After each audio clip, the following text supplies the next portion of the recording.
Assalamualaikum warahmatullahi wabarakatuh. Alhamdulillah, wassalatu wassalamu ala rasulillah. Segala puji dan puja kehadirat Allah subhanahu wa ta'ala, juga salawat dan taslim kepada Nabi besar Muhammad sallallahu alaihi wa ala alihi wa sahbihi wasallam. Kita membahas tentang kumpulan doa sesuai dengan Al-Quran dan Sunnah. Dan kita masih berada di doa sebelum salam. Allahumma inni a'udzubika min adzabi jahannam. Ya Allah, aku berlindung kepadamu dari siksa api neraka. Dan kita sedang membahas tentang api neraka agar kita mengetahui kenapa kita diperintahkan setiap kali sebelum salam untuk berlindung dari api neraka. Karena luar biasa memang dahsyatnya api neraka itu. Dia bukan sebuah penjara yang 1 hektar kemudian dijaga oleh polisi-polisi yang mungkin masih bisa diajak negosiasi, mungkin masih ada saatnya Anda ke kamar mandi, Anda masih bisa makan, Anda masih bisa berolahraga, masih ada pendidikan-pendidikan mungkin atau hiburan yang diberikan. Kalau di neraka semuanya 24 jam siksaan.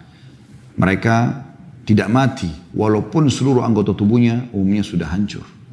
Kuasa Allah subhanahu wa ta'ala Allah utuhkan lagi. Dan pada saat mereka disiksa kesakitan, pada saat mereka diutuhkan juga kesakitan. Dan begitulah keadaan mereka, terutama orang-orang yang khalidina fiha, kekal selamanya di sana, yaitu orang kafir, orang musyrik, dan juga orang-orang munafik. Dan sebagian orang-orang beriman yang banyak melakukan dosa, mereka akan mampir untuk membersihkan dosanya di sana, kemudian mereka keluar menuju ke surga. Dan bahasan kita pada kesempatan ini adalah membahas masalah mantan penghuni Jahannam. Maksudnya orang-orang beriman yang terlalu banyak dosanya ya selama di dunia, orang-orang muslim, atau dosa-dosanya mengalahkan amal solehnya sehingga membuat mereka dibersihkan dulu di dalam neraka sampai dosanya bersih baru kemudian mereka dikeluarkan. Dan nanti ini menjadi sebuah dalil yang sangat kuat bahwasanya orang beriman walaupun dalam hatinya ada seperti biji sawi dari keimanan, maka tidak akan kekal dalam api neraka. Jadi yang kekal hanya orang-orang kafir, orang musyrik, dan orang munafik. Nah ini sebuah berita gembira. Ya. Kalimat la ilaha illallah sangat mahal nilainya. Makanya Allah subhanahu wa ta'ala mengatakan dalam Al-Quran, A'udhu billahi minasyaitonir rajim, wa la tamutunna illa wa antum muslimun. Dan jangan pernah kalian meninggal dunia kecuali dalam keadaan Islam. Kita akan masuk teman-teman di bab 22. Semoga Allah berkahi mantan penghuni Jahannam. Hadits nomor 53 dari awal kita belajar berbunyi Hudzaifah radhiyallahu anhu menuturkan sabda Rasulullah sallallahu alaihi wasallam, la yukhrijullahu minan nari qauman muntinin qad mahashathumun nar fayadkhuluna al-jannata bi syafa'ati asy-syafi'in yusammuna fiha al-jahannamiyun. Allah benar-benar akan mengeluarkan dari neraka satu kaum yang sudah berbau busuk karena luka yang ada pada mereka yang telah terbakar api neraka. Lalu mereka masuk surga dengan syafaat atau pertolongan orang-orang yang diizinkan memberi syafaat. Mereka berada di surga dan dinamakan dengan Jahannamiyun. Hadis ini diriwayatkan oleh Ahmad, Ibnu Abi Asim dalam As-Sunnah dan juga dihasankan oleh Al-Albani dalam Dhilal Al-Jannah. Hadis ini teman-teman sekalian memberikan gambaran kepada kita bagaimana, sebagaimana saya bilang tadi di pembukaan, ada orang-orang beriman yang dosa mereka atau orang-orang muslim yang dosa mereka lebih berat daripada amal solehnya. Sehingga pada saat ditimbangan amal, mereka nggak bisa lolos masuk ke dalam surga. Semoga kita tidak termasuk dalam ini tentunya. Kita berharap masuk surga dari awal tanpa hisab. Dan Allah berikan derajat tertinggi. Dan Anda yang ikuti ceramah kita ini teman-teman masih punya peluang untuk meraih itu selama Anda masih diberikan detik-detik hidup. Seperti hari ini adalah sebuah bonus yang jangan disia-siakan.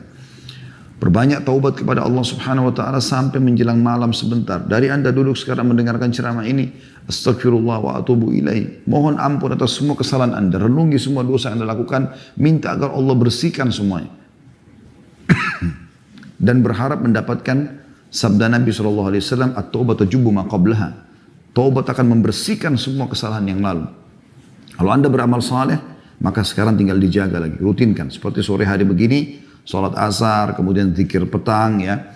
Sebentar jangan luput maghribnya, ada qobliyah maghrib, ada ba'diyah maghrib. Kemudian juga kalau Anda ada waktu lowong, Anda bisa duduk sampai isya di masjid, menunggu misalnya atau Anda mengaji tadarus di rumah. Ya. Kemudian Isya juga sama, ada Qobliyah Isya, ada Ba'diyah Isya. Anda maksimalkan itu, kemudian Anda istirahat nantinya. Kemudian Anda jangan luputkan sholat malam. Kalau Allah masih hidupkan lagi besok, Alhamdulillah, kita ulangi lagi kebaikan-kebaikan kita, supaya terus terisi dengan amal-amal saleh. Ya. Kemudian kita juga mengambil pelajaran yang lain, bahwasanya ini rahmat Allah yang luas. Bagaimana Allah subhanahu wa ta'ala dengan rahmatnya yang Allah sendiri mengatakan wa rahmati qad ghalabat ghadabi dalam hadis qudsi, ya, yaitu rahmatku telah mengalahkan murkahku. Dan ini rahmat Allah subhanahu wa ta'ala. Bagaimana orang yang sudah bermaksiat kepada dia disiksa lalu dikeluarkan, itu pun masih bisa masuk ke dalam surga. Dan ini luar biasa. Kesuksesan yang sebenarnya, saudaraku seiman, adalah firman Allah subhanahu wa ta'ala. A'udhu billahi minasyaitonir rajim, faman zuhziya 'anil nari wa udkhilal jannata faqad faz. Wa mal hayatud dunya illa mata'ul ghurur. Siapa yang berhasil diselamatkan dari neraka lalu dimasukkan ke dalam surga, dia telah menang, beruntung. Ya. Dia telah berhasil, dia telah sukses. Dan ketahuilah, kehidupan dunia ini hanya ya, sesuatu yang menipu saja. Kalau orang, teman-teman sekalian di dunia, selalu tolok ukurnya, kalau Anda muslim tapi Anda pegangan seperti orang-orang kafir, targetnya adalah dunia saja. Penilaian sukses itu hanya karena harta, hanya karena pakaian, hanya karena mobil, hanya karena jabatan, hanya karena titel-titel akademik. Ini semua, saudaraku seiman, pikiran orang-orang non-muslim. Bagi seorang muslim bukan itu. Bahkan kata Nabi SAW, siapa yang tiba di pagi hari, sementara hammuhu, niatnya, targetnya dunia, maka Allah akan memecahkan urusan-urusannya, mempersulit. Dan Allah akan menjadikan kemiskinan di depan matanya. Serta tidak akan datang kepada dia dari dunia kecuali yang sudah dicatatkan saja. Dan siapa yang tiba di pagi hari, targetnya dia, niatnya adalah akhirat, maka Allah akan satukan urusannya. Allah akan mudahkan dan selesaikan. Allah akan jadikan kekayaan itu dalam hatinya. Dan dunia akan datang kepada dia dalam kondisi terhina. Beda sekali. Ini setiap tiba pagi hari. Jadi bagaimana teman-teman sekalian kita memahami target utama seorang muslim justru sukses nanti masuk ke dalam surga. Anda masih ingat bagaimana mayoritas penghuni surga justru orang-orang miskin, sampai surga mengatakan, ya Allah, kenapa tidak masuk ke dalam kecuali orang-orang miskin dan orang-orang yang dianggap remeh, gitu kan? Maka Allah mengatakan, kau rahmatku yang aku karuniahi, yang aku balas orang-orang yang taat kepadaku denganmu. Gitu kan? Bukan berarti orang kaya tidak masuk ke dalam surga. Masuk ke dalam surga. Abu Bakar orang kaya, Abdurrahman bin Auf orang kaya, Utsman bin Affan orang kaya. Nabi SAW sendiri juga termasuk orang yang punya kemampuan. Beliau punya harta dari harta rampasan perang yang Allah SWT mudahkan buat beliau dari Khaybar, gitu kan? Dan dari peperangan-peperangan yang lain sallallahu alaihi wasallam. Tapi beliau lebih suka hidup sederhana sallallahu alaihi wasallam. Jadi target kita bukan itu. Tapi bagaimana teman-teman semua yang di benak kita ini, kita selamat dari neraka di hari kiamat nanti. Karena sesuatu pemandangan yang sangat menakutkan. Api yang bergejolak besar, gitu kan. Sampai sebagian salafus saleh dari tabi'in, mereka kalau lihat gejolak api, mereka sampai mengulang-ulangin ayat Al-Quran. Sami'u laha tagayjuzan wa dhafira. Kalau dilihat ke neraka itu maka didengarkan suara gemuruhnya dan letupan-letupannya. Maka mereka mengulang-ulangi sampai mereka pingsan. Karena takutnya dengan api neraka itu. Dan takut dengan apa yang Allah perintahkan kita untuk takut adalah berarti takut kepada Allah. Bukan seperti pemahaman sebagian orang, oh kalau kita takut pada neraka berarti kita bukan takut kepada Allah. Tidak, yang suruh takut pada neraka kan Allah. Dalam surah At-Tahrim kan Allah mengatakan, itu surah nomor 66 ayat 6 kan. A'udzu billahi minasyaitonir rajim. Ya ayyuhalladzina amanu qu anfusakum wa ahlikum nara. Hai orang beriman, selamatkan dirimu. Artinya kau harus takut dari api neraka. Yang bahan bakarnya manusia dan batu. Waquduhan nasu wal hijarah. Gitu kan. Al-ayah. Jadi memang kita harusnya khawatir dengan neraka tersebut dan bagaimana surga menjadi target utama kita.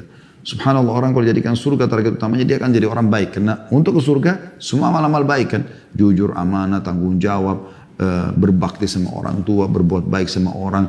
Apalah ya, silaturahim keluarga, jenguk orang sakit, ziarah kubur. Semua kebaikan-kebaikan. Dan untuk menjadi ahli neraka, ya semua pelanggaran-pelanggaran yang memang juga secara fitrah manusia tidak suka. Memukul, mencuri, menghina, memfitnah, menggunjing. Ya. Kemudian yang ketiga yang kita bisa ambil dari hadis adalah bagaimana mereka masuk ke dalam surga dengan syafaat. Orang-orang yang Allah izinkan untuk memberikan syafaat. Dan ini sudah kita singgung pada pertemuan-pertemuan kita yang lalu. Para nabi-nabi memberikan syafaat, para malaikat memberikan syafaat, orang-orang saleh memberikan syafaat. Anda pun bisa memberikan syafaat kalau memang amal soleh Anda banyak. Sehingga kita bisa menolong orang-orang yang kita cintai untuk bisa masuk dalam surga bersama kita. Yang terakhir, yang keempat adalah yang kita bisa ambil pelajaran bagaimana mereka di sini mendapatkan julukan Juhannamiyun. Ya, atau kurang lebih terjemahannya seperti judul ini, mantan penghuni Jahannam. Dan nanti di surga orang akan tahu, oh ini pernah lolos masuk ke neraka nih. Atau ini pernah masuk neraka lalu lolos masuk ke dalam surga. Cuman di surga nggak ada lagi kayak di dunia. Orang ngolok-ngolok, nggak ada lagi. Hatinya orang sudah bersih semuanya. Malah ahli surga itu gembira melihat saudara-saudaranya ini masih ada yang bisa diselamatkan masuk ke dalam surga. Karena itu luar biasa keberuntungannya. Ya, kalau tidak bisa diselamatkan itu luar biasa. Anda masih ingat dulu bagaimana kita membahas salah satu bab tangisan dan jeritan ahli neraka. Mereka sampai memanggil para malaikat penjaga neraka dan tidak dijawab. Sekian ratus tahun. Setelah dijawab pun malaikat mengatakan kalian akan di situ, tidak ada negosiasi, percuma gitu. Maka mereka memanggil Tuhan mereka Allah SWT, Allah yang sifatnya Ar-Rahman, Ar-Rahim, Maha Pengasih, Maha Penyayang, tapi sama mereka Allah tidak gunakan sifatnya kecuali Al-Jabbar yang Maha Perkasa, Syadidul Iqab, berat siksaannya. Allah tidak menjawab mereka seumur dunia. Allahu a'lam berapa miliar tahun. Setelah itu pun Allah mengatakan ikhsa'u fiha wa la tukallimun. Kalian kekal dalamnya, terhina ya, dan jangan pernah bicara sama aku. Maka kata Nabi SAW, mereka pun akhirnya menyesal, menangis, dan air mata mereka kalau diletakkan di atasnya kapal laut, maka kapal laut itu bisa ya, mengalir, berjalan di atas air mata mereka. Dan mereka akan menangis sebagai pengganti keluarnya air mata, darah. Nah ini kenapa teman-teman sekalian? Gara-gara pelanggaran-pelanggaran agama. Kalau Anda tidak ke diskotik, tidak ke karaoke, tidak ke bar, tidak mabuk-mabukan, tidak narkotika. Kenapa? Matanya buta, telinganya copot? Enggak kan? Lalu kenapa Anda harus lakukan? Anda bisa minum susu, minum madu, Anda bisa interaksi biologis sama pasangan yang halal, Anda bisa janjian di majelis taklim, Anda bisa janjian buka puasa bersama. Kan banyak amal soleh yang bisa kita kerjakan. Hadis selanjutnya nomor 54. Imran ibn Husain radhiyallahu anhu menuturkan sabda Nabi SAW, yakhruju qaumun minan nari bi syafaati Muhammadin sallallahu alaihi wasallam fayadkhuluna al-jannata yusammuna al-jahannamiyun atau jahannamiyin. Satu kaum akan keluar dari neraka dengan syafaat Muhammad sallallahu alaihi wasallam. Lalu mereka masuk surga dan mereka diberi nama Jahannamiyun. Hadis ini riwayat Bukhari, jilid 11 halaman 418. Ya.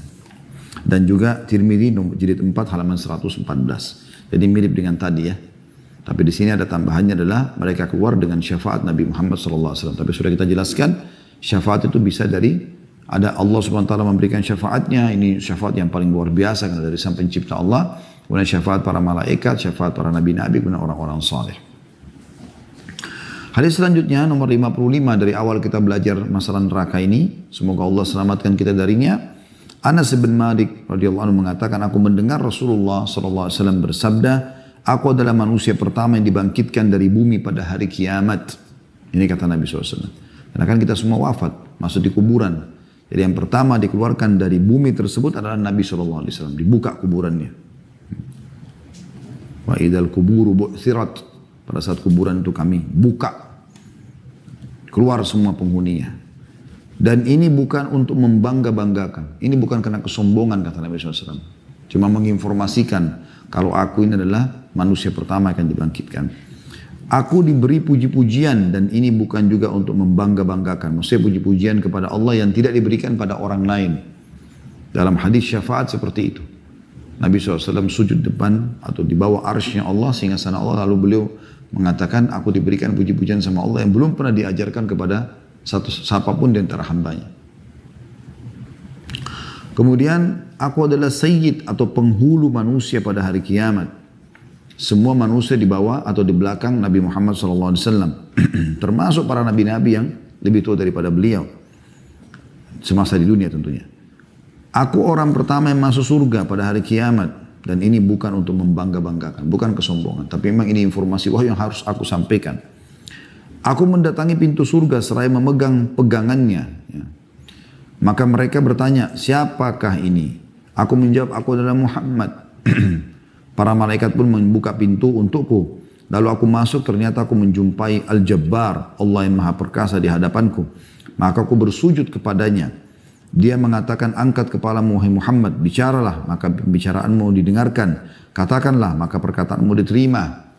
Mintalah syafaat, maka syafaatmu diperkenankan. Aku pun mengangkat kepalaku, lalu aku mengatakan, umatku, umatku wahai Rabb. Jadi bagaimana cintanya Nabi SAW, begitu beliau masuk surga, yang bukan berarti beliau langsung, udah nikmatin aja, udah tidak mau pusing orang lain masuk surga atau masuk neraka, terserah. Beliau selalu peduli dengan kita teman-teman sekalian. Bersyukur Anda menjadi umat Muhammad SAW. Beliau menyebutkan umatku, umatku, bukan keluargaku, bukan sukuku, Quraisy, enggak. Umatku, siapapun dia, yang penting dia syahadat ya Allah. Maka Allah pun mengatakan, pergilah kepada umatmu. Maksudnya di neraka. Siapa yang kamu dapati dalam hatinya terdapat seberat biji gandum dari keimanan, maka masukkan ia ke dalam surga.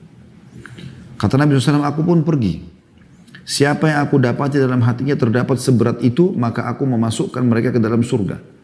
Lalu aku menjumpai Al-Jabbar di hadapanku lagi.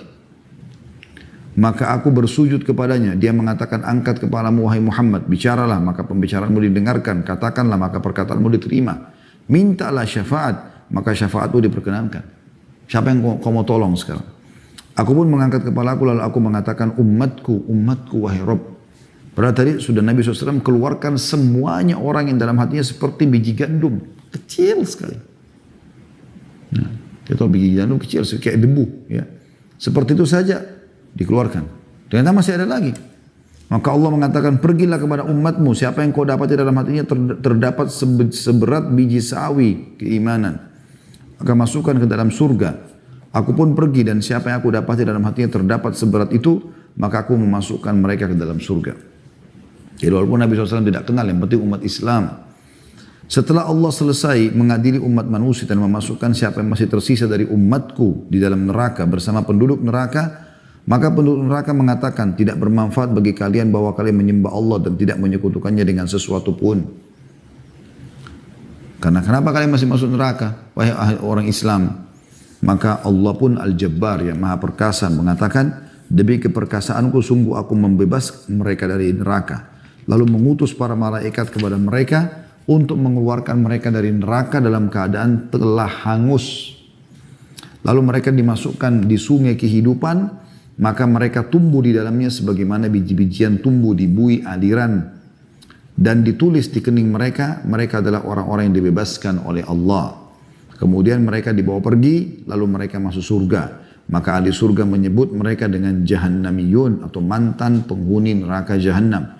Lalu Al-Jabbar, Allah yang maha perkasa mengatakan, tetapi mereka adalah orang-orang yang dibebaskan oleh Al-Jabbar.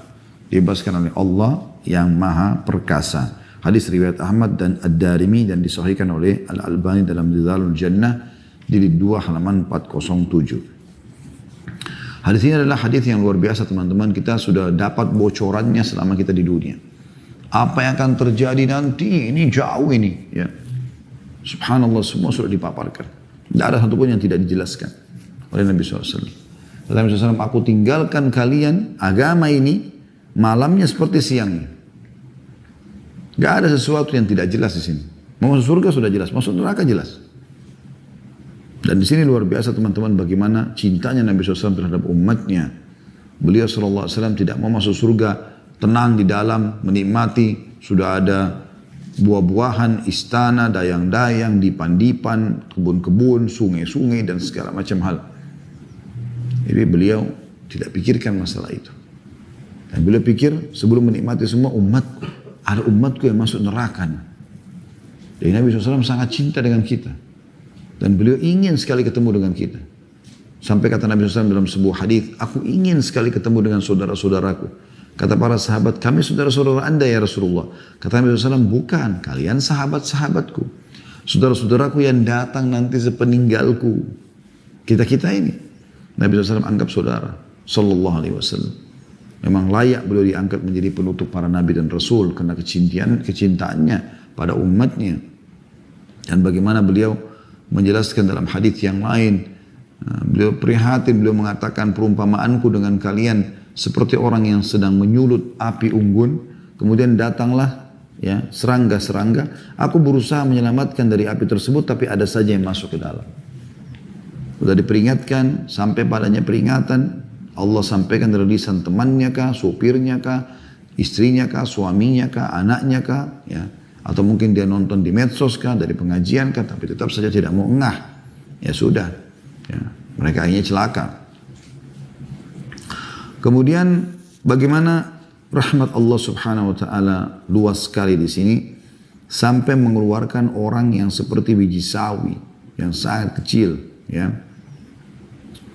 Biji gandum dikeluarkan dari api neraka. Dan ini berarti menandakan bisa dikatakan amal mereka kecil sekali. Tapi ingat mereka tidak berbuat kesyirikan. Orang yang buat syirik besar seperti dukun, peramal, penyamun, penyihir, orang juga yang membenarkan mereka batal keislamannya. Tidak bisa. Makanya di sini dalam hadits ini ada disebutkan pada saat sudah dikeluarkan umat Muhammad SAW yang seperti dalam hatinya biji sawi dari keimanan, tersisa orang yang tidak ada keimanannya sebesar itu. Karena lebih kecil lagi amal solehnya. Maka ahli neraka dari orang-orang kafir mengatakan, nggak bermanfaat iman kalian kepada Allah dan kalian tidak menyekutukannya dengan sesuatu. Nah, berarti ada bahasa menyekutukannya. Kapan anda berbuat kesyirikan, apalagi syirik besar, percuma. Tidak dapat yang ini. Gitu. Jadi ini usatul mu'minin, orang-orang beriman tapi masih melakukan perbuatan dosa. Dan mereka tidak merusak tauhidnya. Nah dikeluarkan nanti, karena Allah SWT mendengar perkataan orang-orang kafir itu, Allah mengatakan demi keperkasaanku aku keluarkan mereka dari api neraka. Maka dikeluarkan semua orang-orang muslim dari api neraka. Tidak satu pun tersisa. Tetapi dikatakan sementara mereka dalam keadaan telah hangus. Makanya teman-teman kalau ada yang anda dengar mengucapkan atau mungkin ada di antara anda pernah mengucapkan enak dong jadi muslim, gak apa-apa deh kalau kita buat dosa aja toh nanti juga masuk surga. Ini kebodohan. Dia belum tahu bagaimana dahsyatnya di sisi neraka dan dia belum tahu ya berapa lama dia akan disiksa. Karena potongan hadis ini sudah cukup dikatakan dan Allah pun mengutus para malaikat yang mengeluarkan mereka dari api neraka dalam keadaan telah hangus. Ya. Bukan dikatakan dalam keadaan mereka misalnya terlilit api atau tersengat atau mungkin terluka kecil. Enggak.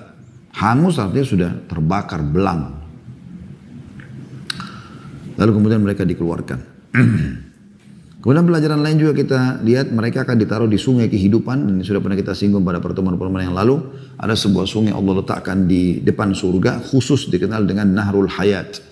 Atau sungai kehidupan, di mana orang-orang mantan ahli neraka ini karena mereka luka-luka gitu kan, tentu kita tahu bagaimana orang yang habis disiksa, hangus lagi di sini dikatakan. Mereka belang-belang, luka-luka segala macam, maka mereka ditaruh di sungai kehidupan tersebut, lalu ahli surga ikut memercikan air, ya, karena gembira saudara-saudara yang masih bisa selamat sampai mereka tumbuh. Kata Nabi SAW seperti biji-bijian yang ada di saluran air. Dalam riwayat lain dikatakan tidakkah kalian lihat yang kena cahaya kekuning-kuningan, cahaya matahari yang tidak kena itu kehijau-hijauan dan sangat lemah. Nah seperti itu keadaan mereka. Kemudian juga yang terakhir kita ambil dari hadits ini adalah bagaimana Allah Subhanahu wa taala mengubah nama mereka yang tadinya jahannamiyun atau mantan penghuni neraka, diganti oleh Allah Subhanahu wa taala dikatakan utaqaul jabbar, riwayat lain utaqaul rahman. Mereka adalah orang-orang yang diselamatkan oleh Zat yang Maha Perkasa atau Maha Pengasih.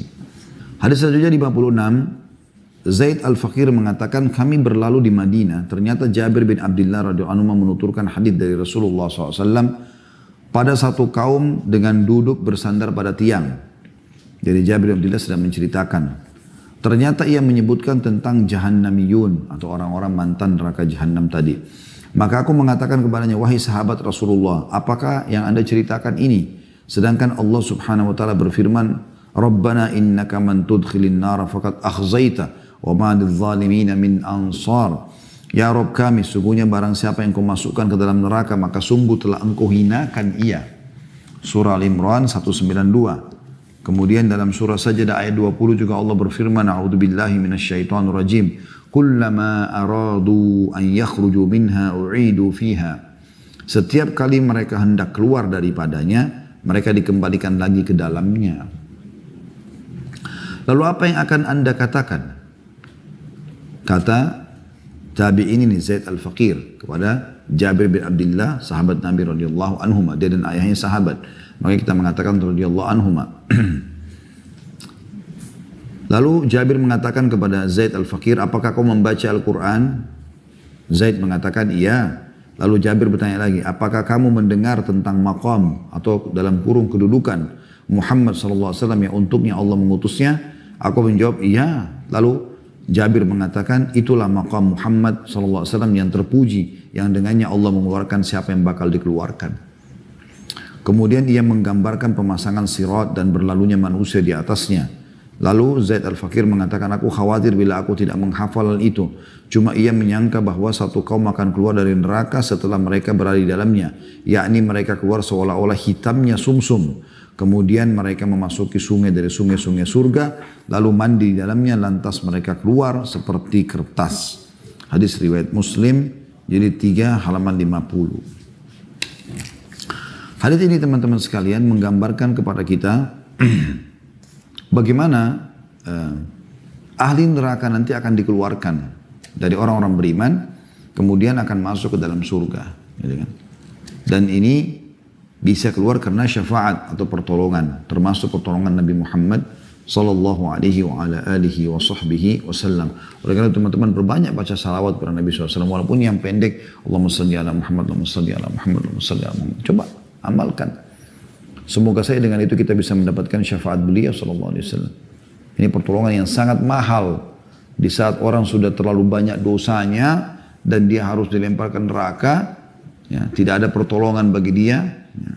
Tidak ada yang bisa tolong kecuali Allah SWT. Lalu Allah mengizinkan Nabi Muhammad SAW menolong dia, ya, tentu karena adanya, ya, hal yang berhubungan yang sangat baik antara dia sama Nabi SAW. Walaupun Nabi menyelamatkan siapa saja, tapi kalau anda coba membaca salawat lebih kepada Nabi SAW, maka itu sangat baik. Karena itu kata Nabi SAW.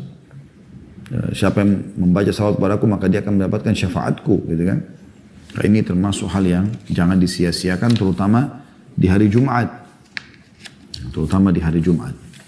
Baik, kita akan masuk teman-teman lanjutannya di bab 23. Tentang azab untuk orang yang amalnya bertentangan dengan ucapannya. Jadi dalam Islam kita dianjurkan kalau kita mengajarkan pada seseorang, baik itu mengerjakan sebuah perintah, kita usahakan mengamalkan dulu. Ya.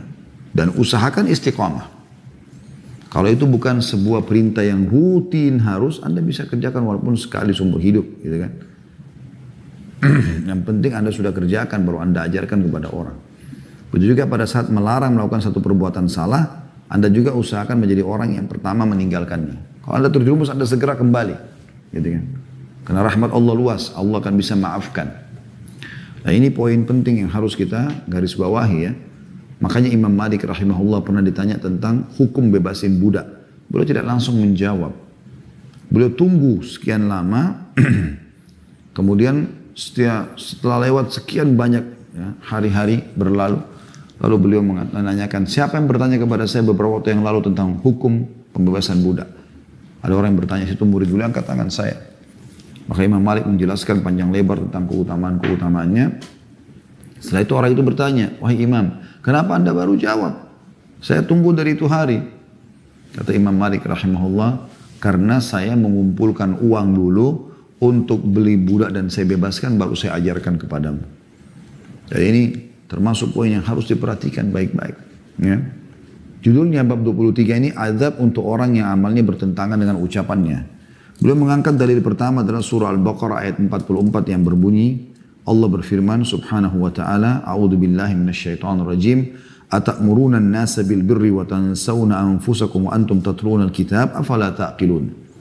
Mengapa kamu suruh orang lain mengerjakan kebaikan sedangkan kamu melupakan diri atau kewajibanmu sendiri, padahal kamu membaca Al-Qur'an, Alkitab, maka tidakkah kamu berfikir? Allah SWT menghardik di sini orang-orang yang ayo sholat, ayo puasa, tapi dia sendiri nggak kerjakan. Dan subhanallah memang di alam dakwah ini, di alam nasihat ya, untuk mengejar pahala-pahala yang Allah janjikan dalam mengajarkan kepada orang kebaikan, beda teman-teman. Efeknya beda antara praktisi dengan bukan praktisi. Kalau anda mengerjakan sholat malam, lalu anda ceramah tentang sholat malam, pasti berefek kepada orang yang anda sedang sampaikan. Karena anda praktisi, Allah berkahi. Kalau anda sendiri tidak pernah sholat malam, lalu anda ajarin orang di mimbar, khutbah Jumat atau di majelis ta'lim sibuk dengan sholat malam, padahal sebenarnya dia sendiri tidak pernah kerjakan, maka nggak berefek. Sebagus apapun retorika dia, selantang apapun suaranya, nanti orang cuma mengatakan paling jauh, bagus ya, selesai. Tapi subhanallah Allah berikan keberkahan bagi para praktisi. Kalau anda bersedekah dulu baru anda ajarkan kepada orang, itu luar biasa itu.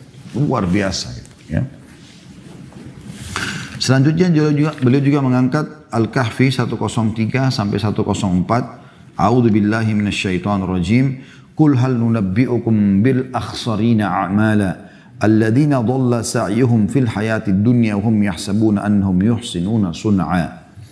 Katakanlah, apakah akan kami beritahukan kepadamu tentang orang-orang yang paling merugi perbuatannya, yaitu orang-orang yang telah sia-sia perbuatannya dalam kehidupan dunia ini, sedang mereka menyangka bahwa mereka berbuat sebaik-baiknya. Jadi di sini orang yang rugi adalah orang yang tahu ngajarin orang tapi dia sendiri tidak mengerjakan. Termasuk dalam hal ini teman-teman sekalian ya, kaidah sederhana, kalau ada peluang mengerjakan sebuah amal soleh, anda kerjakan dulu baru ajak orang. Maksudnya adalah jangan biarkan orang lain meraih pahala itu anda sendiri tidak. Saya pernah kasih contoh tuh dalam bab sholat misalnya saf pertama. Saya masih bingung dengan orang yang selalu mengatakan silakan pak, silakan pak. Kurang lebih mungkin sepekan yang lalu saya pernah sholat subuh di masjid dekat rumah. Alhamdulillah pada saat itu ada satu tempat kosong. Sebenarnya penuh saf pertama, saya sedikit telat turun. Dan ada orang berdiri, pengurus masjid, lalu saya maju di situ. Alhamdulillah dapat saf pertama. Dan ini masjid memang bukan saya jadi imam, karena ada masjid yang lain ya, yang saya jadi imam. Ini kebetulan saya lagi nginap di sana. Dan ini ada imam sendiri. Kemudian pada saat iqamah, imamnya maju. Ada satu kosong. Subhanallah di belakang saya itu ada dua orang bapak. Yang benar-benar apa yang saya bahasakan ini saya lihat depan mata sendiri. Silakan pak, silakan pak, silakan. Saling mempersilakan untuk meraih pahala saf pertama. Padahal kata Nabi SAW, Allah dan malaikatnya mengucapkan salam ya, kepada orang yang berada di saf-saf pertama. Kenapa anda persilakan orang lain yang masuk? Kenapa anda nggak masuk dulu? Kalau ada masih lowong, anda persilakan orang lain. Ada orang lain minta bantuan, kenapa bukan anda yang bantu? Baru kemudian anda persilakan orang lain. Juga contoh yang lain mungkin yang perlu kita jadikan sebagai pelajaran. Saya melihat kadang-kadang ada orang di antara kita yang sering kali melihat temannya melakukan satu perbuatan baik. Sebenarnya dia juga bisa melakukan, tapi dia tidak mau ikutan. Misal contoh, anda lagi di mobil sama teman bersebelahan. Ada orang miskin ketuk pintu mobil, kaca mobil. Lalu anda mau lihat keluarkan uang misalnya 5.000 atau 10.000 rupiah. Tiba-tiba teman anda yang bawa mobil keluarkan juga uang. Umumnya apa yang terjadi? Kita batalkan niat untuk bersedekah karena kita pikir teman kita sudah kasih. Kenapa akhi dan ukhti? Kenapa kita biarkan hanya dia mendapat pahala? Kenapa anda nggak titipkan sekalian ini dari saya? Kalaupun anda berikan lebih besar daripada teman anda itu. Kenapa melihat orang meraih surga dan derajat-derajat yang tinggi dan Anda tidak mendapatkannya. Harus direnungi masalah ini. Kemudian setelah mengangkat dua ayat tadi, ya, yaitu Al-Baqarah 44 dan juga Al-Kahfi 103 sampai 104, belum mengangkat sebuah hadis yang sahih riwayat Bukhari jilid 6 halaman 331 dan Muslim jilid 18 halaman 117. Dari hadis yang diriwayatkan Usama bin Zaid radhiyallahu anhuma, dia dan ayahnya sahabat, beliau mengatakan, aku mendengarkan Rasulullah sallallahu alaihi wasallam bersabda, yuja'u birrajuli yaumal qiyamah fayulqa finnari fatandaliku aktabuhu finnar fayaduru kama yadurul himaru biraha fayajtami'u ahlun nari alaihi fayakulun ay fulan ma sya'nuk alaysa kunta ta'muruna bil ma'rufi wa tanhana 'anil munkar qala kuntu amurukum bil ma'rufi wa la atih wa anhaakum 'anil munkari wa atih. Seseorang akan didatangkan, kata Nabi SAW, pada hari kiamat. Lalu dilemparkan ke dalam neraka. Semoga Allah selamatkan kita dari golongan seperti ini. Sehingga ususnya keluar dalam neraka tersebut karena panasnya. Ia lalu berputar-putar seperti keledai berputar-putar di porosnya. Maka ahli neraka berkumpul di hadapannya seraya mengatakan, wahai fulan, ada apa denganmu? Bapaknya ada sebagian ahli neraka kenal orang ini siapa. Ada apa dengan kamu? Maksudnya kenapa kau bisa masuk ke dalam neraka ini?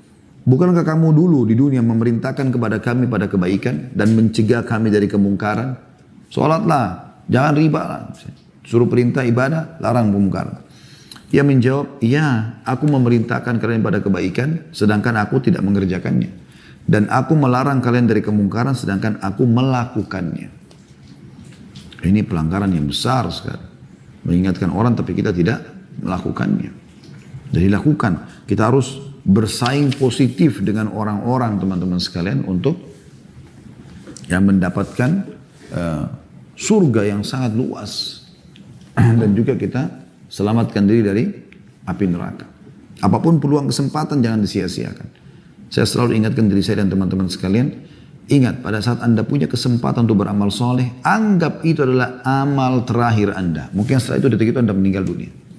Dan ini pernah dalam sebuah riwayat disebutkan, Nabi SAW mengatakan pada saat mau mengimami sholat para sahabat, beliau mengatakan, Sallu sholatal muwadda'. Sholatlah kalian, ya, seakan-akan adalah sholat perpisahan. Sallu sholatal muwadda'ah. Gitu kan.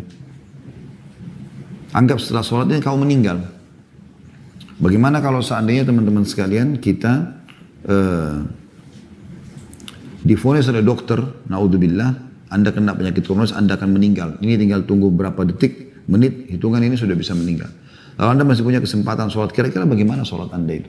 Atau Anda akan dipancung kepalanya, hanya dikasih kesempatan sholat 2 rakaat. Kira-kira seperti apa Anda sholat? Seharusnya jangan tunggu itu, karena setiap saat maut bisa datang. Lakukan semua yang terbaik. Ingat, Allah tidak butuh dengan ibadah kita, tapi kita yang membutuhkannya. Banyak orang seperti store kewajiban saja. Yang penting saya sudah sholat. Sudah sholat. Mau khusyuk atau khusyuk terserah. Mau dosa pertama atau tidak terserah. Mau awal waktu kah atau tidak terserah. Ini nggak bisa. Mau sempurna wudunya atau tidak terserah. Ini seakan-akan Allah yang butuh. Dia kayak store kewajiban. Tidak. Allah tidak butuh dengan amal kita. Biar kita beramal dari bayi sampai kita meninggal dunia. Allah nggak butuh dengan amal itu. Banyak makhluk Allah yang menyembah Allah SWT. Ghaniyun anil alamin Allah itu. Allah itu nggak perlu sama siapapun dari alam semesta ini. Yang butuh amal itu adalah kita sendiri. Makanya teman-teman, kalau lagi sholat, lagi puasa, lagi sedekah, lagi baca Quran, lagi apa, maksimalkan. Dan yakini dalam hati kita, tanamkan di benak kita kalau itu adalah amal saya yang membutuhkannya. Bagaimana sih kalau kita membeli sesuatu atau mengingat sesuatu yang kita tahu itu sebenarnya kita akan pakai. Misalnya kita membeli makanan, kita nggak mungkin beli makanan yang sudah terpotong-potong. Kita berusaha cari makanan yang paling bagus, kemasan yang paling bagus, karena kita pikir untuk buat diri kita sendiri. Seperti itu sebenarnya, amal-amal itu akan berbentuk nanti. Di kuburan akan berbentuk seperti makhluk yang menemani kita, di akhirat akan ditimbang oleh Allah Subhanahu Wa Taala, dan di surga akan menyebab tingginya derajat. Ya, maka jangan disia-siakan. Kita akan tutup teman-teman sekalian dengan bab ke-24. Yaitu tentang masalah panas yang sangat karena luapan jahanam. Apa yang akan kita baca nanti ini teman-teman sekalian menandakan keberadaan Jahannam bisa dirasakan. Kalau Anda sekarang yang mengikuti acara kita ini ada yang merasakan demam, maka itu yang akan kita bahas. Demam Anda itu, ya, itu dalil yang nyata yang Anda bisa rasakan di tubuh Anda adanya neraka Jahannam. Dengarkan dalilnya. Di bab 24, panas yang sangat karena luapan Jahannam. Beliau mengatakan, Allah subhanahu wa ta'ala berfirman dalam surah At-Taubah ayat 81, A'udzu billahi minasyaitonir rajim, wa qalu la tanfiru fil har, qul naru jahannama asyaddu harra law kanu yafqahun. Dan mereka para orang-orang munafik berkata kepada orang-orang beriman, janganlah kamu berangkat pergi berperang dengan panas terik ini. Ini pada saat Nabi SAW mau mengajak sahabat untuk menuju ke Tabuk, ya. Setelah pembebasan kota Mekah, setelah perang Hunain, peperangan terakhir Nabi SAW namanya perang Tabuk. Sekitar 30.000 pasukan Nabi SAW ajak semuanya untuk menyerang wilayah Tabuk yang dikuasai oleh Romawi pada saat itu. Ya. Tapi subhanallah ujian Allah luar biasa. Pada itu musim panas, dan musim panas ini yang puncak-puncaknya itu adalah masa panen yang terbaik dari kurma. Besoknya, sehari atau 2 hari lagi, dari masa Nabi SAW perintahkan untuk keluar jihad itu, mereka akan panen kurma. Tapi perintah Allah pada itu menguji iman mereka. Maka orang-orang beriman pergi keluar. Tidak ada yang peduli dengan kurma mereka. Tapi orang-orang munafik tidak. Lalu mereka membahasakan ini. Jangan kalian pergi berperang di panas yang seperti ini. Maka Allah SWT menyuruh Nabi Muhammad SAW menjawab mereka mengatakan, katakanlah hai Muhammad, api neraka Jahannam lebih sangat panas jika kamu mengetahuinya. Mereka memang bergantung, orang munafik, orang kafir dengan dunia. Kalau kita orang mukmin tidak ada seperti itu. Nggak penting bagi kita urusan dunia ini. Bahkan kata Syekh Utsaimin rahimahullah, perumpamaan orang mukmin dengan dunia ini seperti orang yang masuk ke WC. Dia selesaikan hajat lalu dia pulang, dia keluar, dia tinggalkan. Bukan tempat yang dia nongkrong di situ seterusnya. Sampai beliau menggambarkan seperti itu. Dan Nabi SAW memang menggambarkan dalam hadis itu.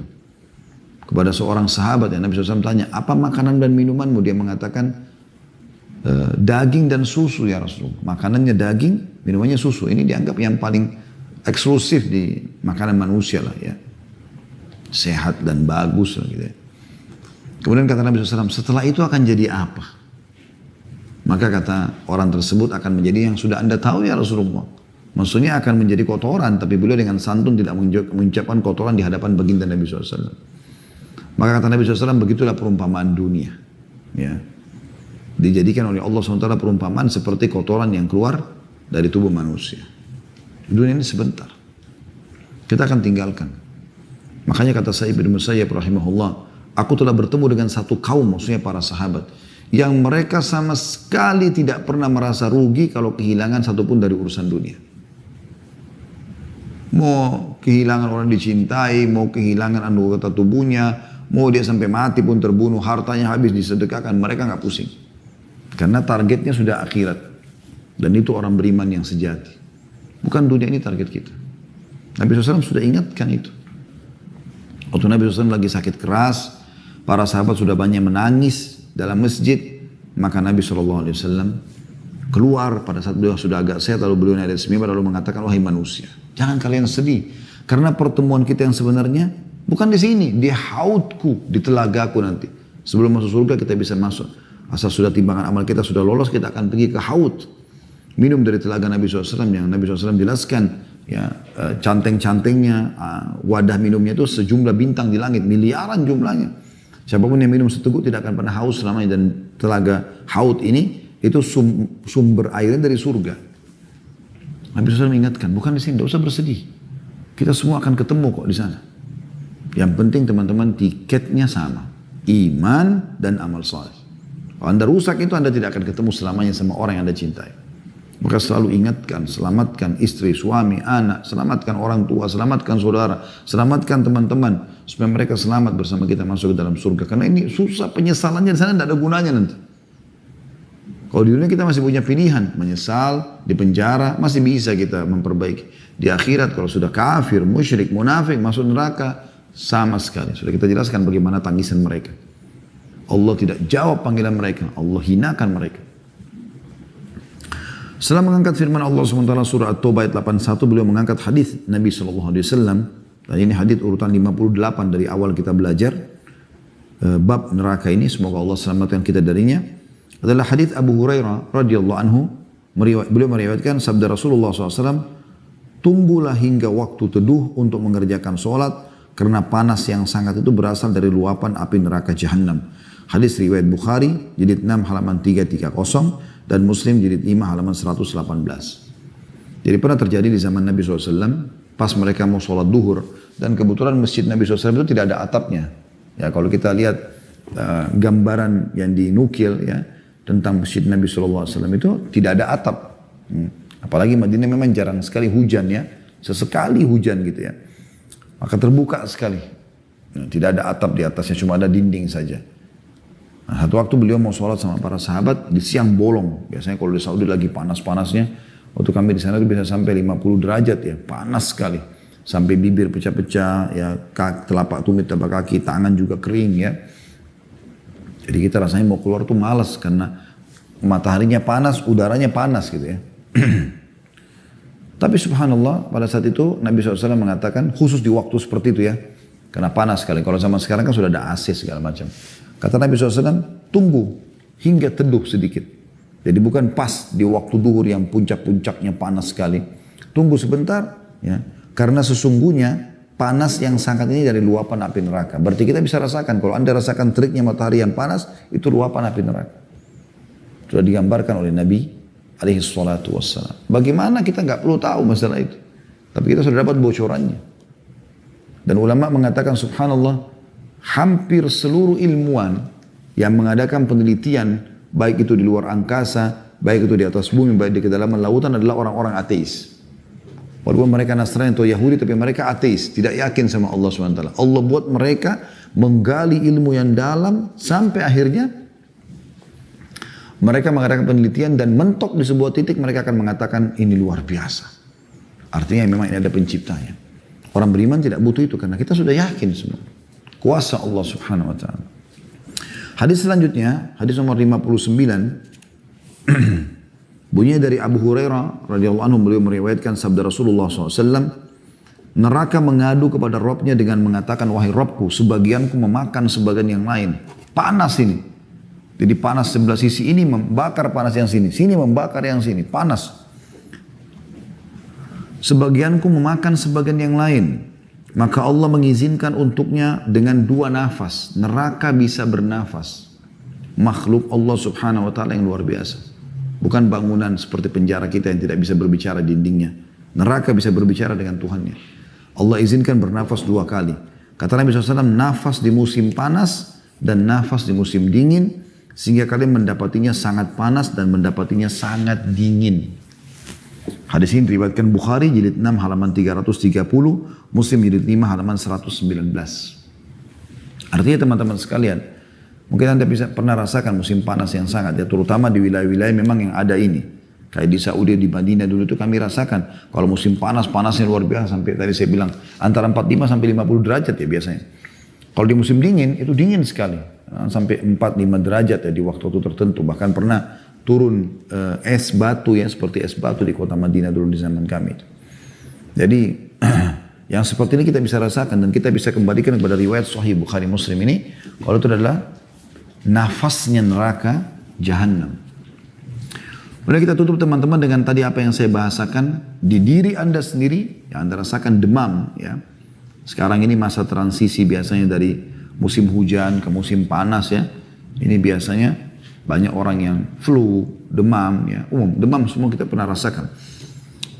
Diriwayatkan dari Ibnu Umar radhiyallahu anhu sabda Rasulullah SAW, sakit panas yang sangat parah adalah berasal dari luapan Jahannam, maka dinginkanlah dengan air. Hadis riwayat Bukhari jilid 6 halaman 330, Muslim jilid 14 halaman 195. Hadis ini teman-teman memberikan gambaran kepada kita bahwasanya demam pun yang kita rasakan itu dari luapan api neraka. Hanya saja kita tidak boleh menghinanya teman-teman. Karena pernah Nabi SAW mendatangi atau melihat seorang sahabiat beliau. Lalu Nabi SAW menanyakan, ada apa dengan kau seperti ini? Kayak orang menggigil. Dia mengatakan, ya Rasulullah demam. Ya. Dan dia mencaci maki demam itu. Kata Nabi SAW, jangan kau caci maki demam itu. Karena sungguhnya demam itu betul-betul menggugurkan dosa-dosa seorang mukmin sebagaimana daun yang gugur dari pohon. Tapi jadi saksi bahasan kita ternyata kita bisa rasakan panasnya neraka jahanam. Dan kita tutup teman-teman dengan apa yang sudah kita bahasakan pada pertemuan-pertemuan yang sebelumnya ya. Bagaimana neraka jahanam itu bila kita berlindung kepada Allah darinya sehari 3 kali, riwayat lain 7 kali. Maka neraka akan mengatakan, ya Allah, langsung merespon pada saat itu, ya Allah, hambamu fulan berlindung agar tidak masuk ke dalamku, maka selamatkan dia. Dan kata Nabi SAW, tidak ada seorang hamba pun yang memohon surga 3 kali sehari atau 7 kali. Ya, kita lebih baik pilihan 7 kali tentunya. Dan Nabi SAW setiap kali lewat ayat surga boleh minta masuk ke dalamnya, lewat ayat neraka boleh berlindung agar diselamatkan darinya. Maka surga akan mengatakan, ya Allah, hambamu fulan mohon agar masuk kepadaku, masukkanlah ia. Semoga kita termasuk jadi ahli surga dan kita selamatkan dari api neraka insya Allah.